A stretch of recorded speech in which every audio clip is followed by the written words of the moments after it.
मैं एक राजहंस राजकुमारी में बदल गया।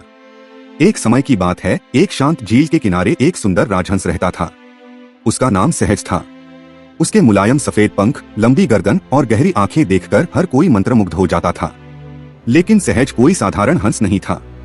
हर रात जब चांदनी बिखरती तो उसे ऐसा लगता जैसे कोई अनजानी आवाज उसे पुकार रही हो। एक रात चांद कुछ ज्यादा ही उजला था।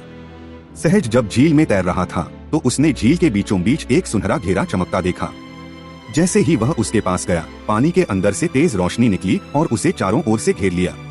अगले ही पल सब कुछ अंधेरा हो गया। जब उसकी आंख खुली, वह खुद को एक महल में पाया। लेकिन अब वह राजहंस नहीं था, वह एक सुंदर राजकुमारी बन चुका था। उसने जब आईने में देखा तो सामने एक युवती खड़ी थी। लंबे काले बाल, बादामी आंखें और रेशमी पोशाक में सजी वही थी राजकुमारी सहजलता। महल किसी जादुई दुनिया जैसा था। वहाँ सेवक, संगीत और शाही ठाठ थे।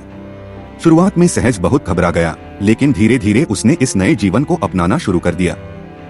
एक दिन महल के एक वृद्ध ऋषि ने उसे बताया कि यह सब एक पुराना जादू है। जब तक वह सच्ची करुणा, त्याग और प्रेम का अनुभव नहीं करता, तब तक वह वापस राजहंस नहीं बन सकता। राजकुमारी सहजलता ने लोगों की मदद करना शुरू किया।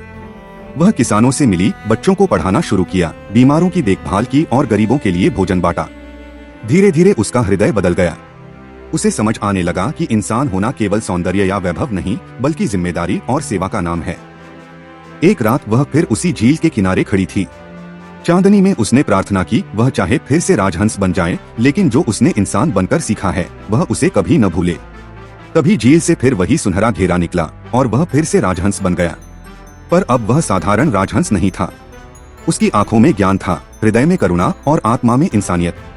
अन्य पक्षी अब उससे सलाह लेते और वह सदा प्रेम, न्याय और सेवा की बातें करता। इस तरह एक राजहंस राजकुमारी बनकर इंसानियत की असली भावना को समझ पाया।